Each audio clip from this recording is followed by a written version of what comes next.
में प्राप्त होता है सिद्धों को, वैसा हम आपको तीनों लोगों के सब जीवों को मला लो कालो कभी होने वाला नहीं है। उनका सुख वस्तु के आश्रित नहीं, व्यक्ति के आश्रित नहीं, उनका सुख तो कर्मों के क्षय से प्राप्त होना, ऐसे अव्ययवाद सुख है। ऐसा अव्ययवाद का अर्थ जिस सुख में कोई बाधा। कैसे सुख में?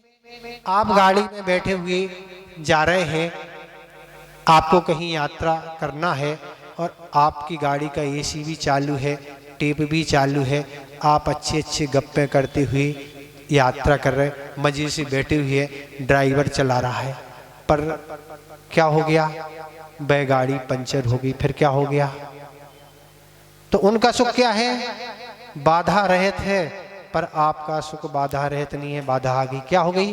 गाड़ी पंचर हो गई, पेट्रोल खत्म हो गया, गाड़ी खराब हो गई, या डाकू ने आके सामने अड़ा दी, निकालो जो कुछ हो। अब क्या होगा? पराश्रित है कि स्वाश्रित है? बाधा, ये बाधा आ गई। अब वह सारा सुख आप भूल गए। अब क्या होगा? अब क्या होगा? अब तो जाने वाली है। क्या जाने वाली है? जान भी जाएगी और सब कुछ। पर वहाँ का सुख किसी तरह से बाधा उपस्थित करने वाला नहीं है। मजे से आप टीवी देख रहे हैं, एसी कूलर चल रहा है, शांति से बैठे, पर लाइट चली जाए तो क्या होगा? भाई अब अभी आप फूल रहे थे, अब फूलना चालू हो गया। तो ऐसे जो सिद्धों में सुख 8 कर्मों के अभाव में होता है, वैसा सुख यहाँ एक समय के लिए कभी भी नहीं हो सकता। तो ये कहने वाले हैं कि इसकी कहानी बहुत लंबी है, कहाँ नहीं गए, तो सब जगह जाके हम रह के आ गए, यहाँ से वहाँ और वहाँ से यहाँ, इसी में हमारा जीवन निकल रहा है। अभी तक हम खूब घूमे हैं महाराज, कश्मीर और कन्याकुमारी, कैलकाटा, बेंगलोर, ईडन गार्डन और कहाँ कहाँ दुनिया में हर जगह घूम के आ गए। फिर भी अभी घूमने की लालसा बनी हुई है कि यहाँ नहीं देखा, वहाँ नहीं देखा। भैया आप घूमना बंद करना है। घूमना तो बहुत हो गया, इस घूमने में कोई सार नहीं है। भटकन का कहानी हम नहीं बता सकते कि क्या पता कहाँ कहाँ कितनी बार जाना हुआ। आज उत्तम माधव धर्म का दिन है और वही मान कषाय इस जीवन की भटकन को कैसे बढ़ाती है। तो वह वृषभ देव भगवान समोषण में विराजमान है, उनको केवल ज्ञान की प्राप्ति हुई। परी उनके ही परिवार का भरत चक्रवर्ती का पुत्र वह मारीच, वह भी वहां पहुंचा है, पर उसको सम्यक दर्शन नहीं हुआ। और वह भी कह रहा है, क्या कह रहा है? मान कसाय क्या कह रहा है? ये कह रहे इस भटकन की बहुत लंबी कथा है। तो लंबी कथा क्या है?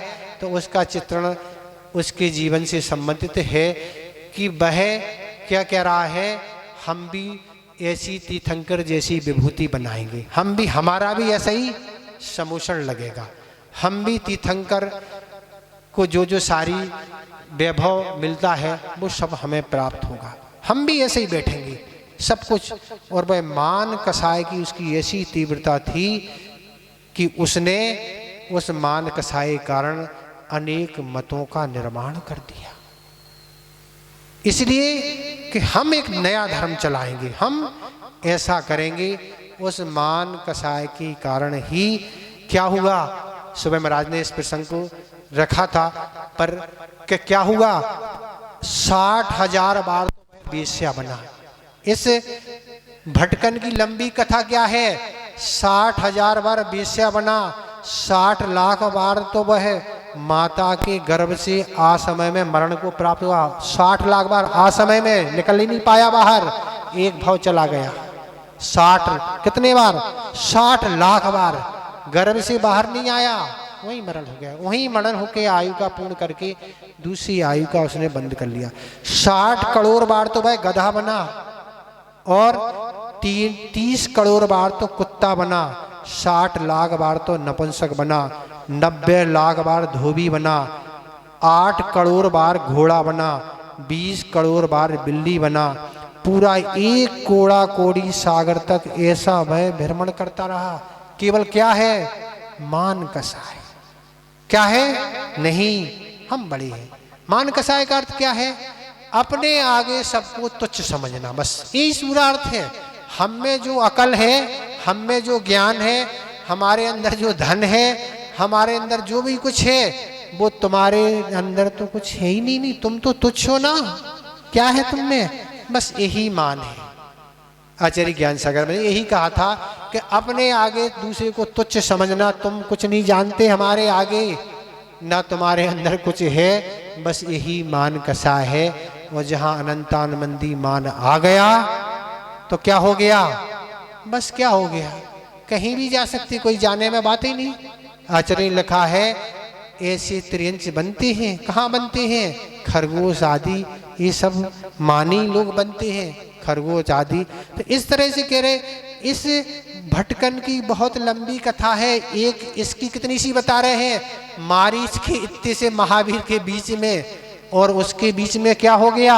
उसके बीच में राजा भी बना था ये, पर राजा बहुत संगीत का सुनने का प्रेमी था, बहुत संगीत सुनता था। और उसने कह दिया अपने संगीत सुनाने वाले से कि जब तक हमारी निद्रा नहीं लगी तब तक तुम हमें संगीत सुनाना, बस निद्रा लग जाए फिर तुम संगीत मत सुनाना। पर वह संगीत सुनाने वाला भी बहुत आनंदित से संगीत सुनता था, वो सुनाता था, और उसका संगीत में ऐसा मन लग गया कि वह राजा की निद्रा लगने के बाद वह राजा तो सो गया, वह संगीत में ही मस्त रहा। सुबह जैसी निद्रा पूर्ण हुई राजा की, राजा ने सुबह कहा तूने मेरी आज्ञा का पालन नहीं किया। मैंने क्या कहा था कि मेरी निद्रा लग जाए तुम संगीत मत सुनाना, फिर भी तू सुनाता रहा। उस राजा ने उस संगीतकार के कानों में पारा भरवा दिया, जिससे वह बहरा हो गया। उसके कारण फिर उसका ऐसा कर्म बंद हुआ, फिर वह दुर्गति को चला गया। यहाँ से आके वह महाराज के जी समला था, राजा बन गया था, कल्याण की बात आई थी, फिर वही ऐसी परिणति इन जीवों की है। तो कह रहे इसकी भटकन की बहुत लंबी कथा है, उसी कथा में हम आप भी शामिल है ना।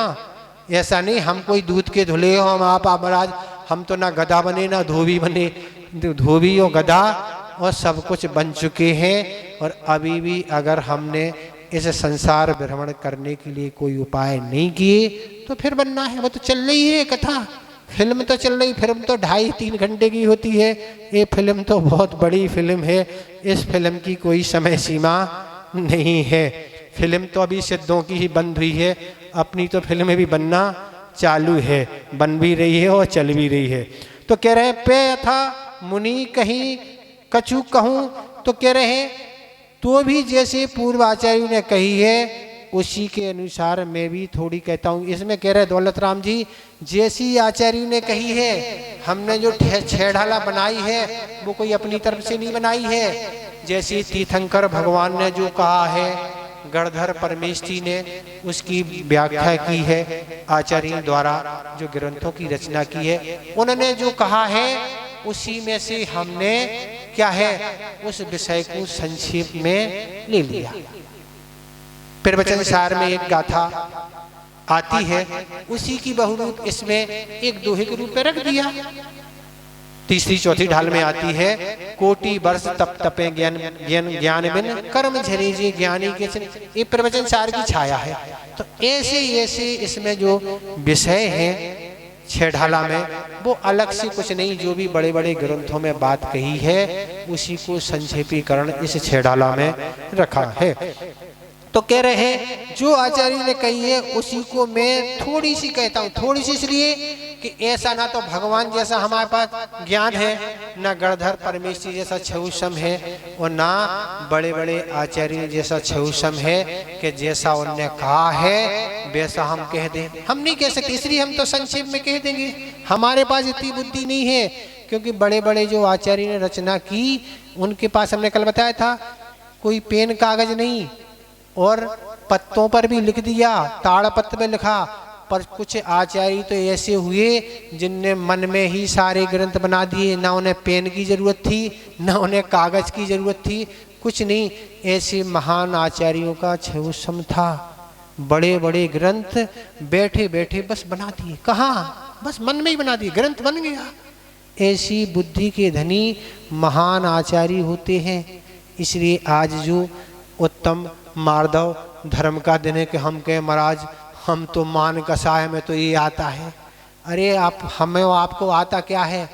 गणधर परमेष्टि भगवान की वाणी सुन के अंतर्मूर्त के अंदर पूरा द्वादशांग बना दी थी।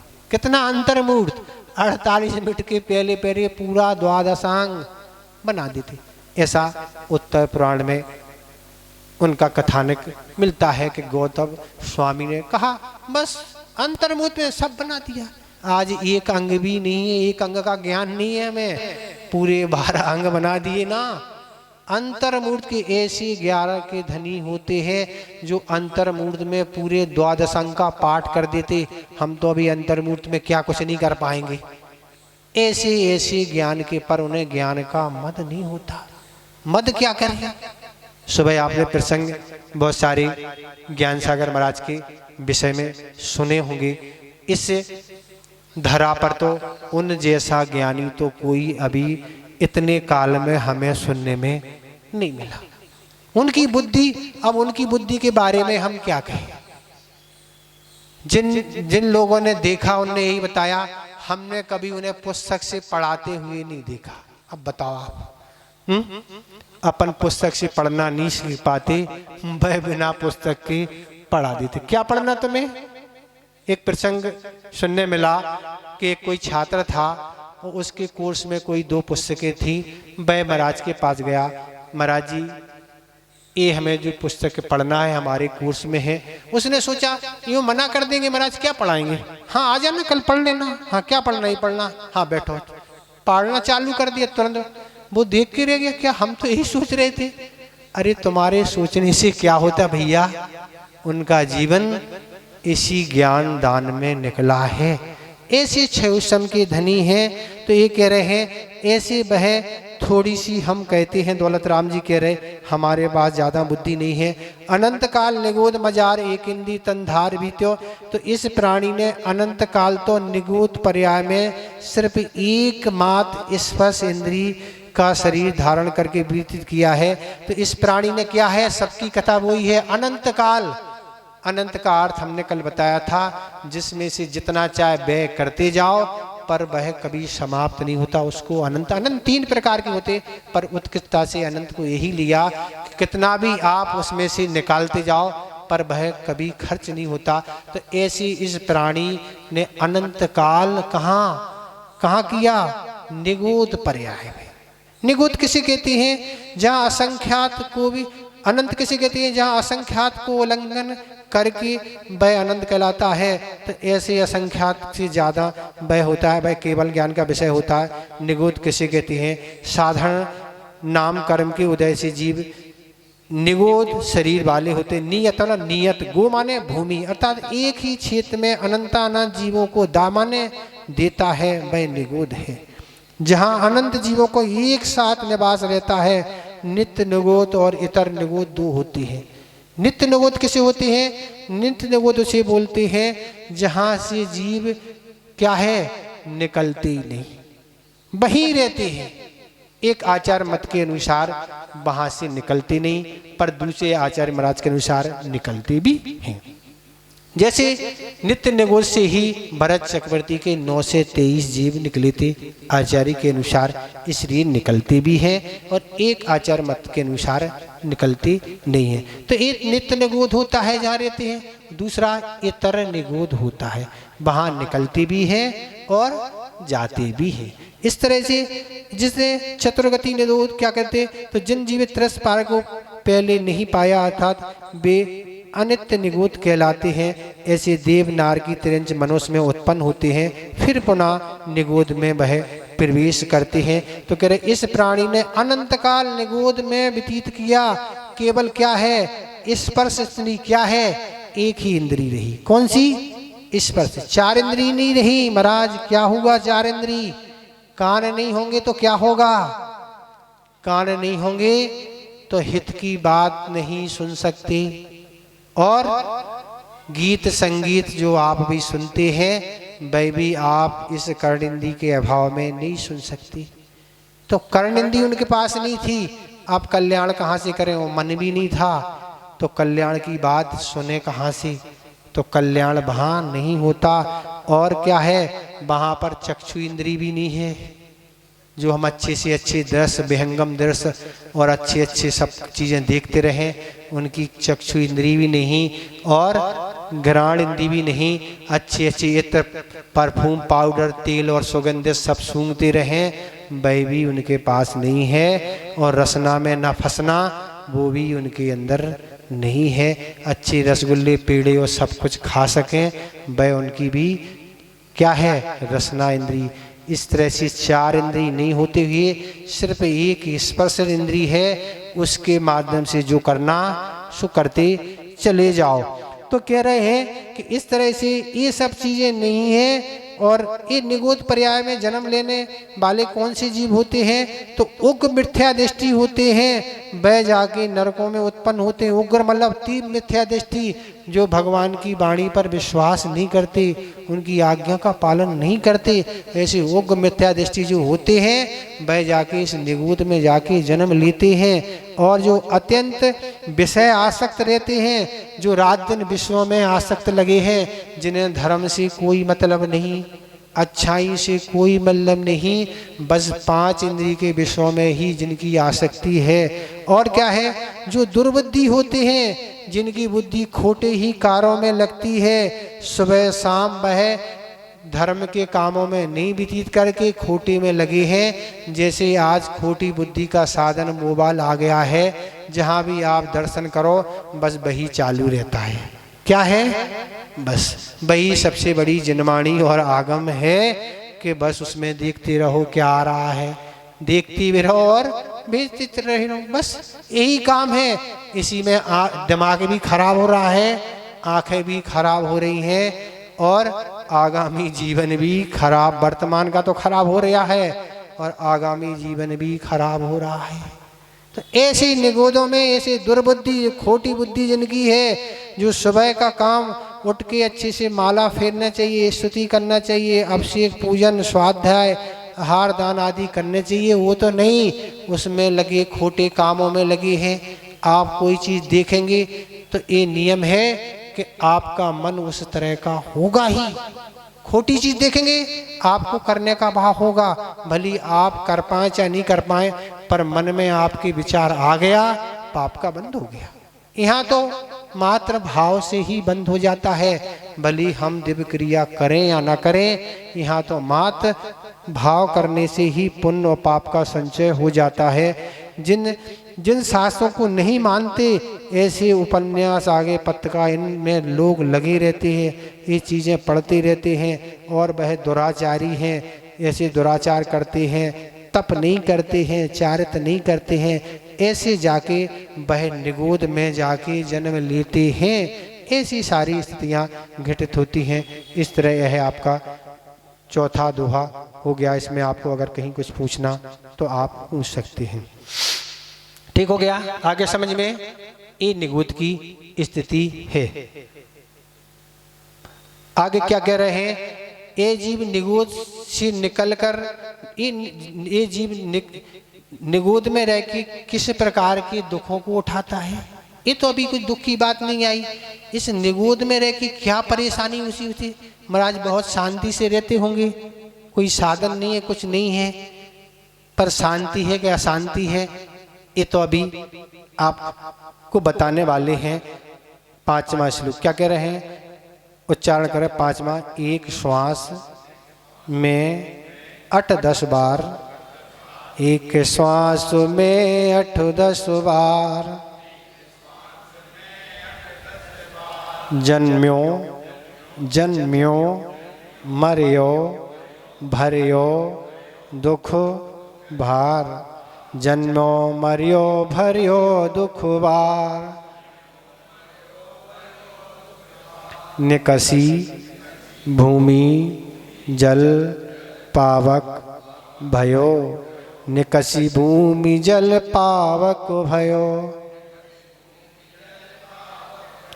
पवन प्रत्येक वनस्पति थयो, पवन प्रत्येक वनस्पति थयो।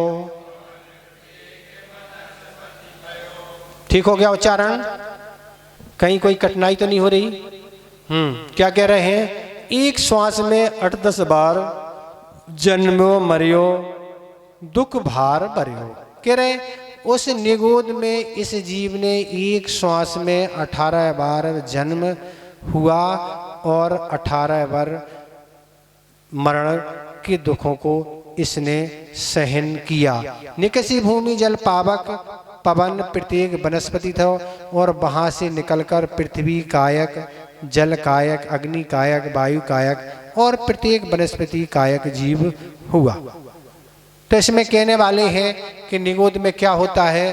तो निगोद में इस जीव को एक श्वास में 18 बार जन्म और मरण करना पड़ता है। एक श्वास क्या कहलाती है? निरोग जो मनुष्य की नाड़ी की जो फड़कन है, ये श्वास क्या होती है? 72 बार लगभग होती है, 72 बार होती है। तो 72 में एक बार, बस एक फड़कन में कितना हो गया? 72। 1 मिनट में 72 बार ही चल रही है, पर एक बार फड़कन में क्या हो गया?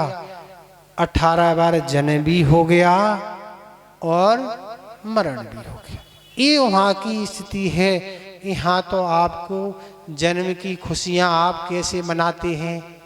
मैसेज भी भेजते हैं, जन्म होता है, कार्ड भी आप भेजते हैं, बैंड बाजे भी बजते हैं। वहाँ बैंड बाजे नहीं, वहाँ तो उसी के बैंड बाजे बजते हैं। जहाँ 18 बार जन्म मरण हो रहा, वहाँ कहाँ बैंड बाजे? वहीं बैंड बाजे, वहीं श्याम पार्टी आती है, सब बैंड बजाती है। तो ऐसे वहाँ बैंड उसी के जन्म मरण की बज रहे हैं। वहाँ कोई बैंड बजाने और केक काटने वाले वहाँ कोई नहीं है। यहाँ तो आप परिवार भी है, रिश्तेदार भी है, मित्र पड़ोसी हैं, बड़े बड़े उद्योगपति नेता लोग सब इकट्ठे आप अपनी सामर्थ्य के अनुसार कर लेते हैं। मिठाइयाँ, वस्त्र, खिलौने, तरह तरह की गिफ्ट और तरह तरह के साधन आप जुटा लेते हैं, पर वहाँ कोई जन्म की खुशी मनाने के लिए वहाँ कोई भी नहीं है। वहाँ तो सब अपने अपने दुख को मना रहे हैं, वहाँ कोई खुशी मनाने की नहीं। सबका जन्म मरण ऐसा चल रहा है। और कह रहे हैं मरण वहाँ 18 बार मरण भी, ना कोई डॉक्टर है, ना कोई हॉस्पिटल है, ना कोई नहीं है। यहाँ तो आप देश और विदेश में खूब इलाज आप कराते हैं अपनी सामर्थ्य के अनुसार। आपके सारे प्रतिकार हैं, वहाँ निश्चित है जन्म और मरण निरंतर चल रहा है, रोकने के लिए वहाँ कोई उपाय नहीं है। तो इस तरह से तो निगोद यही व्यक्ति कौन जाते हैं और सुने, जो धर्म तप से रहते हैं, जो जिन शास्त्रों को नहीं मानते हैं, जिनकी जिनवाणी पर आस्था नहीं है, जो भगवान ने जिनवाणी कही है उस पर आस्था नहीं है, ऐसे लोग ही कहाँ वहाँ जाके जन्म लेते हैं। तो ऐसे 7वें नरक के नीचे एक राजू प्रमाण कलकला नामक पृथ्वी है, वहाँ मुख्य रूप से निगोद है। वैसे तो निगोदिया जी सर्वत्र लोक में रहते हैं। तो इस तरह से कह रहे एक श्वास में 18 बार जन्म और मरण चल रहा है। क्या दशा होगी सुन लो। हम आप वहाँ जन्म लेके आए हैं, और अगर नहीं किया उपाय कुछ, तरस काल का समय कितना है? 2000 सागर काल है। कितना है? 2000 सागर के लिए हम 30 पर्याय में जन्म लेते हैं। अगर 2000 सागर में हमने कल्याण नहीं कर पाए तो पुनः फिर वहीं जाना। कहाँ? निगोद। 2000 सागर अधिक से अधिक है। अगर हम इस बीच में और कोई पाप ऐसा कर बैठे, कोई अनाचार दुराचार, अकाल में भी निगोद जा सकती। 30 का है, पर कल्याण तो हमारा किससे होना है? मनुष्य से। मनुष्य से भी हमें पुरुष हम बन पाएंगे जब अच्छे कुल में जन्म लेंगे, जब ये सब चीजें मिलेंगी, तब हम जाके क्या होगा? मोक्ष प्राप्त कर सकते। 1300 में भी सब कुछ, अकेले तो 2 इंद्री से मोक्ष नहीं होना है ना। किससे? संगी पंचेंद्री बनेंगे, उसमें भी पुरुष बनेंगे। महिलाओं को तो होना ही नहीं मोक्ष। कब नहीं होना? उस पर्याय से। क्यों नहीं होना? उनके 3 ही संगन होते हैं। मोक्ष तो उत्तम प्रथम संगनन से ही मोक्ष की प्राप्त होती है, पर स्त्रियों में चौथा, पांचवा, छठा 3 संगनन होते हैं। ऊपर के 3 संगनन स्त्रियों में नहीं पाए जाते हैं। तो कह रहे हैं वहां से निकलकर पृथ्वी कायक अग्नि आई बना। क्या कह रहे हैं? निगोद में रहकर इतनी तीव्र वेदना के साथ जहाँ एक श्वास में 18 बार जन्म मरण किया, फिर भी कम क्या है, कर्म गया नहीं महाराज, गया नहीं। इतना पाप कर लिया था कि एक श्वास में 18 बार जन्म मरण करके वो कर्म नहीं कटा ना। क्यों नहीं कटा? आपने मोबाइल में बैलेंस डला लिया 1 वर्ष के लिए, डला तो 1 बार लिया, खर्च आप 1 वर्ष करते रहो, ऐसे ही कर्म तो 1 बार कर लिया, पर वह उदय में तो भवों तय आता रहता है। जो आपको अभी मारीच का बताया, 1 बार किया हुआ मान कसाय, आ जाओ ना। कर्म कहता हमसे, तुम हमसे उलझ रहे हो, कहता हमसे उलझ रहे हो, हमसे उलझ गए तो फिर कभी सुलझ नहीं पाओगे। किसी से तो उलझने में सुलझ सकते, पर हमने तो तीर्थंकरों को नहीं छोड़ा। तुम कौन लगते ना? वही आदिनाथ भगवान जो अच्छे अच्छे व्यंजने आदि सब राज आदि रहते थे, स्वर्गों से जिनका भोजन आता था, वही उस अंतराय कर्म के कारण क्या है, 7 महीने कुछ दिन घूमते रहे। उन्हें अंतराय कर्म के कारण विधि का संयोग नहीं मिला। वही पारसनाथ जो जन्म लेने से पूर्व क्या है, रत्नों की वर्षा हुई थी। अब पत्थर बरस रहे हैं। क्या बरस रहे हैं? पत्थर बरस रहे, पत्थर अग्नि बरस रही है। क्या क्या नहीं बरस रहा है? गरम गरम लोहा पिघला के बरसा रहा है कमट, तो वही बरस रहे हैं। तो कर्म कहता है ऐसी बरसात होती है कर्मों की। कर्म के आगे किसी की नहीं चलती। अगर हमारे अंदर विशुद्धि है तो हम उन कर्मों को भी संक्रमण कर सकते हैं। पाप कर्मों की भी हम पुण्य रूप में परिवर्तन कर सकते अगर हमारे अंदर विशुद्धि है। तो ऐसे भगवान के चरणों में, गुरुओं के चरणों में ऐसी विशुद्धि बढ़ा के, ऐसे पुण्य बढ़ा के उन कर्मों को परिवर्तित संक्रमण किया जा सकता है। अन्यथा कोई साधन इन दुनिया में नहीं है कि हम कहाँ इन कर्मों को भोगेंगे। तो जहाँ हम पहुँचेंगे वहीं भोगेंगे। तो कह रहे हैं निगोद में जाके इतनी तीव्र वेदना के साथ कष्ट किया, फिर वह समाप्त नहीं हुआ। तो क्या कह रहे हैं, फिर क्या हुआ? वहाँ से निकल कर क्या हो गया? पृथ्वी कायक बन गया। पृथ्वी कायक में क्या हो गया? पृथ्वी कायक क्या है? जमीन कहलाती। अब जमीन बन गए, पहाड़ बन गए। अब पहाड़ पर फुकलेन चल रही है, जेबीसी चल रही है, माल निकल रहा है, खेती हो रही है, हल ट्रैक्टर चल रहे हैं, भारी वाहन सारे पृथ्वी पर चलते हैं, कूटना रोदना, ये सब केवला निकालना, बाक्साइट हो, चाहे चूना हो, चाहे रेत हो, चाहे मुरम हो, चाहे मार्बल हो, सब कुछ पृथ्वी कायक है। रात दिन वेदना है ना, बारिश भी खाओ, गर्मी भी खाओ और ठंडी भी। पृथ्वी कायक कहाँ जाए? वही पृथ्वी कायक, कुछ बसाए नहीं, कुछ नहीं। तो ये निगोद से भी कर्म नहीं कटा, आके पृथ्वी कायक बन गए। ये सब चल रहा है। और जल कायक, फिर क्या करे? जल कायक, भूमि जल पाक कह रहे, फिर क्या है? जल कायक बन गए। जल कायक में क्या हो गया? पानी आ रहा, ब्लीचिंग पाउडर डाल रहे हैं और वस्त्र धोने के लिए वॉशिंग पाउडर डाला जा रहा है। जब तो वस्त्र अच्छे लाइटेड दिखेंगे ना, तले तले दिखेंगे, तले तले नहीं दिखते ना, वस्त्रों को तलते हैं जब तो अच्छा लगता ना। वॉशिंग मशीन में उस पानी को डाला जा रहा है। किसको? जल कायक को। गीजर में भी वह गर्म हो रहा है, फव्वारे भी चल रहे हैं, कूलर भी चल रहा है, हैंड पंप आदि, जेट पंप, इस तरह से बसों की कुटाई भी हो रही है। तो अभी जल कायक पिट रहे हैं। एसिड भी डाला रहा है। एसिड कहाँ? पानी कहाँ जा रहा है? एसिड में जा रहा है। इस तरह से तरह तरह से जहाँ भी जल कायक जल जा रहे हैं, वहाँ उसकी क्या है? वेदना। किससे कहें वेदना? कौन सुनने वाला है? अरे मुख हो जब तो वो बताए आपको। सुनने को तो कोई भी सुन लेगा, पर एक इंद्री के केवल स्पर्श इंद्री है, वह किससे अपनी वेदना को सुनाए? वो सुनाने से कोई वेदना वो दूर कर देगा? कोई नहीं। फिर क्या रहे? अग्नि कायक।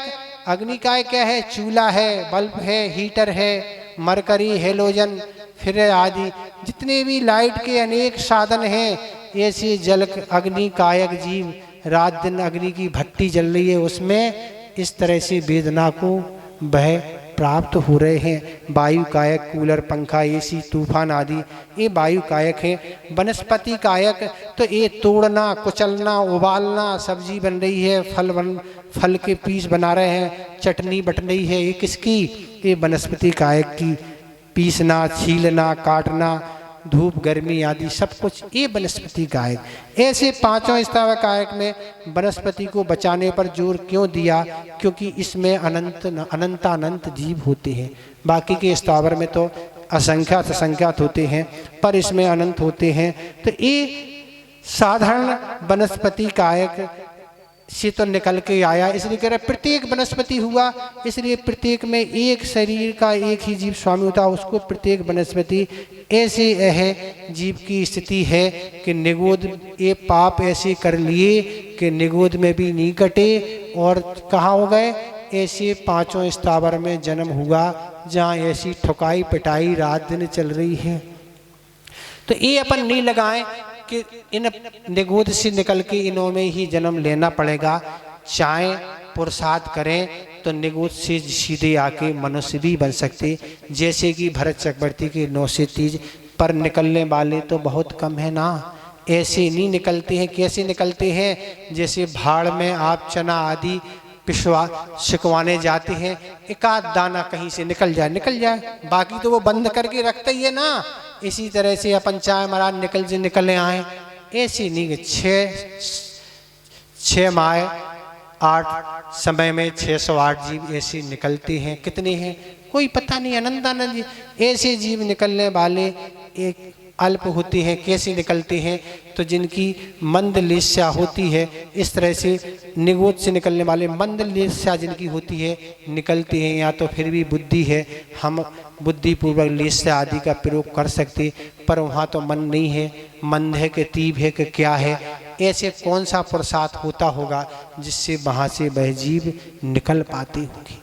इसलिए यह दो में यह समझें, ऐसा कोई कार्य अपने द्वारा ना हो जिससे हमें निगोद में जाके जन्म लेना पड़े, अन्यथा क्या होगा? कुछ होने वाला नहीं है। ना वहाँ पुलिस है, ना वहाँ कोर्ट है, ना वहाँ कोई सुविधा है हम रिट दायर कर देंगे, हम ये कर देंगे, वहाँ कोई नहीं है, सभी बोई हैं। तो एक श्वास में 18 बार जन्म मरण कैसे होता है? तो जिस तरह से लिफ्ट चलती है, लिफ्ट में तो आप बैठे होंगे, बैठे कब पहुँच जाते? 5वीं 6वीं मंजिल पर पता ही नहीं, बैठे ही हैं, ऑन किया पहुँच गए। ऐसी लिफ्ट की तरह गति उसमें जन्म मरण की चलती है। लिफ्ट की गति ऐसे ही। मिक्सी तो आपने देखी है ना, कोई वस्तु पत्थर पे पीसने में तो हाथ यूं दर्द करते, मिक्सी में डाली और यूं निकल आती। ऐसी मिक्सी जैसी वहाँ 18 बार जन्म और मरण एक श्वास में हो जाता है। ऐसी वहाँ लिफ्ट चलती है। आपको लिफ्ट में घूमना हो तो आप वहाँ पधार सकते हैं। कहाँ? जहाँ लिफ्ट चलती है। ठीक है, हो गया, ये पूर्ण हो गया। इसमें कुछ पूछना तो नहीं है? कुछ नहीं पूछना। क्या पूछना? पूछ के भी करोगे क्या आप? आपको दिख रहा है कि 2:30 कब बजे यही दिख रहा है ना। किन की? इनकी उम्र अलग अलग है, सबकी उम्र। क्या करोगे? उम्र का पता लगाए करोगे क्या ना? अभी की उम्र का ख्याल रखो ना। जिस उम्र का ख्याल रखना चाहिए, जिसमें जाना नहीं उसका क्या पता लगाना। जहां से कल्याण हो उस उम्र में रखो कि बीत कितनी गई है ना। क्या बीत गई? लोग क्या कहते हैं? लोग कहते हैं जब भी आते महाराज हमारा आज जन्मदिन है, तो इंग्लिश में ही बोलते बहुत से लोग, आज हमारा बर्थडे है महाराज आशीर्वाद। तो हम तो यही कहते भैया, उस समय तो हम नहीं बोलते, जब भी प्रवचन स्वाध्याय हम कहते भैया इन शब्दों को थोड़ा सुधार कर लो। आज ये मत कहो आज हमारा क्या है बर्थडे, ये कहो आज हमारा बर्थडे है। आज हमने 20, 25, 30 साल गंवा दिए, इसलिए व्यर्थ में चले गए। आज हमारा क्या है व्यर्थ दी है। इसको याद करो ना, इतना हमने समय बिना धर्म के गंवा दिए, जितनी हमें आयु मिली थी उसमें से व्यर्थ में चले गए। अब जो बचे हुए उनको सार्थक करो भैया। बर्थडे नहीं, उसको बोलो आज हमारा बर्थडे है। क्या है? बर्थडे है। आचार्य महाराज ने कहा था, लोग कहते हैं वर्षगांठ। हमारी आयु से एक वर्ष निकल गया उसको बोलते हैं वर्षगांठ। वर्षगांठ किसे बोलते हैं? एक वर्ष निकल गया उसको वर्षगांठ बोलते हैं। तो यहाँ तो आविची मरण होता है। सिद्धांत के अनुसार प्रत्येक समय हमारा आपका मरण चल रहा है। निषेक जा रहे हैं ना, प्रत्येक समय निषेक कर रहे हैं। जितनी हमें आयु मिली थी वह आयु निकल रही है। चाहे आप सोएं और चाहे कुछ भी करें, उसमें से निकल रहे हैं। ठीक है, 2:20 हो चुके हैं, समय तो लगभग आपका हो ही गया। 10 मिनट में क्या करोगे इसको आप? अरे भैया हम कुछ नहीं कर पाए, कर्म ही करेगा जो कुछ करेगा। हमें कुछ नहीं करना, हमें कुछ नहीं करना। एक बात याद आ रही, हम आपको सुना दें, बहुत अच्छी बात है। इनने कहा कि कुछ भी कर सकती। तो आचार्य महाराज का बिहार बीना वाराणसी सागर की ओर हो रहा था। रास्ते में आचार्य महाराज आगे चल रहे थे और हम समय सागर महाराज के साथ चल रहे थे। एक भयानक ढलान आई, वहाँ घोर जंगल था। और जैसे महाराज जी चर्चा कर रहे थे कुछ गृहस्थ लोगों से, तो गृहस्थ लोग कहने लगे कि यहाँ महाराज शेर रहती है और जब कभी रोड पर आ जाते हैं, बहुत भयानक स्थान है। महाराज अगर शेर आ जाएगा तो आप क्या करेंगे? उन बच्चों ने समय सागर माँ से पूछा, महाराज जी अगर शेर आ जाएगा तो आप क्या करेंगे? समय सागर महाराज, भैया उसी को करना है जो वो आएगा, हमें क्या करना, हम क्या करेंगे? जो करेगा वो ही करेगा, हम क्या करेंगे ना, हमें कुछ नहीं करना, जो करना उसी को करना भैया। हम पीछे चल रहे थे, हम महाराज जी वाह आपने क्या जवाब दिया, हम क्या करेंगे ना। इसलिए भैया हमें कुछ नहीं करना, कर्मों को जो कुछ करना वो ही करते रहें। अपन क्या कर सकते, अपन तो पुरुषार्थ कर सकते अच्छे बनने का काम। 6 नंबर का श्लोक देखें, दोहा। इस जीव को 3 पर्याय की दुर्लभता से प्राप्त होती है, इसका वर्णन इस दोहे में आ रहा है। दुर्लभ लही ज्यों चिंता मणि, दुर्लभ लही ज्यों चिंता मणि, त्यों पर्याय लही तृष तड़ी, त्यों पर्याय लही तृष तड़ी। लट पिपील अली आदि शरीर, लट पिपील अली आदि शरीर। धर धर मर्यो सही बहु पीर, धर धर मर्यो सही बहु पीर। इसमें कह रहे हैं ज्यों चिंतामणि दुर्लभ लही, त्यों, आपको उच्चारण तो करने नहीं क्योंकि आता है इसलिए हमने नहीं कहा आपसे। ज्यों चिंतामणि दुर्लभ लही, त्यों तड़ी पर्याय दुर्लभ लही। कह रहे हैं जैसे चिंतामणि रत्न कठिनाईता से प्राप्त होता है, वैसे ही तस् पर्याय भी बहुत कठिनाई से प्राप्त होती है। क्या कह रहे हैं? जैसे दुर्लभ चिंतामणि रत्न कैसे बड़ी कठिनाई से, आपने देखा है दुर्लभ मिला कभी? चिंतामणि रत्न होता है वह बड़ी कठिनाई से प्राप्त होता है, सहज भावों से जहाँ कहीं। तो चिंतामणि रत्न क्या होता है? चिंतामणि रत्न वह होता है, आपको जो भी इच्छा हो, आप जिस चीज़ की इच्छा करेंगे, मन में चिंतन करेंगे, वह आपको वस्तु प्राप्त हो जाएगी अगर आपके पास चिंतामणि रत्न है। चिंतित वस्तु कोई भी आपको जो चाहिए हो जाएगी, पुण्य होगा जब मिलता है। हर आदमी को ये चिंतामणि नहीं मिलता है। तो कह रहे हैं ये शेषता से प्राप्त नहीं होती, दर्शन करना ही मुश्किल है, प्राप्त होना तो बहुत। तो ऐसी 3 पर्याय 2 इंद्री, तीन इंद्री और चार इंद्री और पंच इंद्री, इनको त्रस कहते हैं। 2, 3 और 4 इंद्री, इनको विकलत्रय कहते हैं। तो कह रहे हैं त्रस जीव चिंतामणि रथ ऐसे ही त्रस पर्याय बड़ी कठिनाई से प्राप्त होती है। त्रस जीव कहाँ रहते हैं? तो तिसनाली में ही रहते हैं, जो बीचों बीच होती है। कुछ कम 13 राजू प्रमाण त्रस जीव रहते हैं, क्योंकि अभी हमने जो बताया 7वें नरक के नीचे क्या है, निगोदिया जीव रहते हैं वहाँ, तो इसलिए एक राजू वहाँ कुछ कम कर देते हैं, इसलिए है। तो कह रहे हैं कि ऐसे त्रस पर्याय कैसे प्राप्त होती है? आचार्य पूछपाद महाराज ने सर्वार सिद्धि में बोधि दुर्लभ भावना के अंदर लिखा है, जैसे रेत के समुद्र में गिरी हुई हीरे की कर्णका का मिलना दुर्लभ है, वैसे त्रस पर्याय का पाना दुर्लभ है। क्या कह रहे हैं? कोई रेत का समुद्र है, जैसे बॉम्बे के पास जल का समुद्र है, ऐसे ही कोई रेत का समुद्र है, उसमें हीरे की कणका गिर गई, को मिलना सरल है क्या? जितना दुर्लभ वह है, इतनी ही दुर्लभता से क्या है, त्रस पर्याय का मिलना कठिन है, पर हम उसकी कीमत नहीं समझ रहे हैं। त्रस पर्याय इतनी कठिनाई से प्राप्त होती है कि हीरे की कड़े मिल सकती, वहाँ ट्रक तरीके से जहाज सरी से चले जाएंगे तो पता नहीं लगेगा, हीरे की कण का तो कहाँ पता लगने पाड़ी है समुद्र में।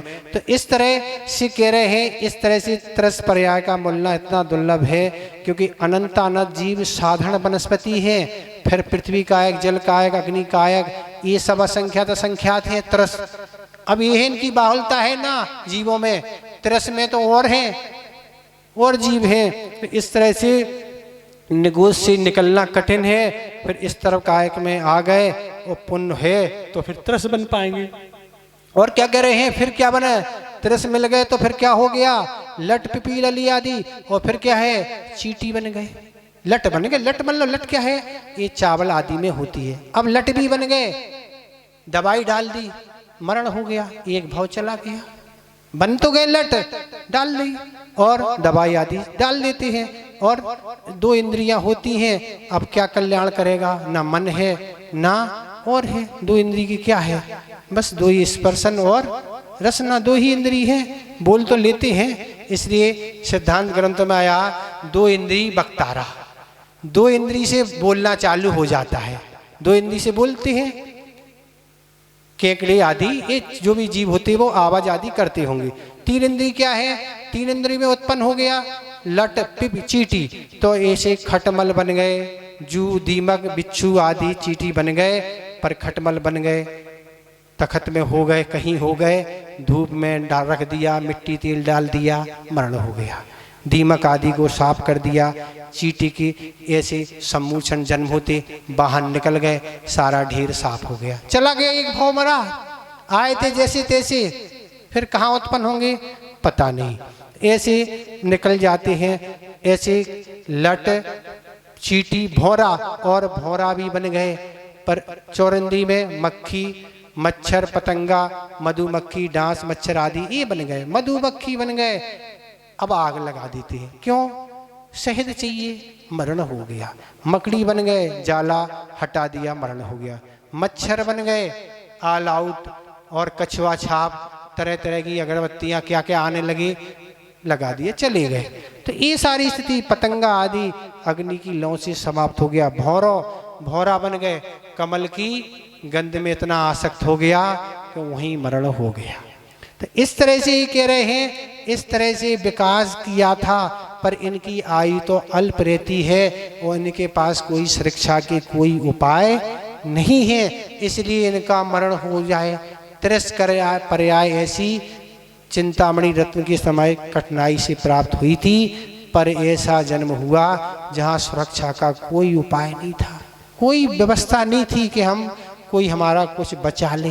वे तो अपन जो अहिंसा धर्म की पालन करने वाले हैं वही उन जीवों की सुरक्षाएं करते हैं, बचाते हैं, बाकी किसी को क्या पड़ी है, कौन बचाने वाला है। तो इस तरह से यह भी आपका दुआ हो गया कि वहाँ से अगर विकास हुआ तो वह तिरस्पर्याय को प्राप्त होके ऐसी चीटी आदि बना, पर उनके साथ ऐसी व्यवस्था होने के कारण वहाँ भी मरण हो गया।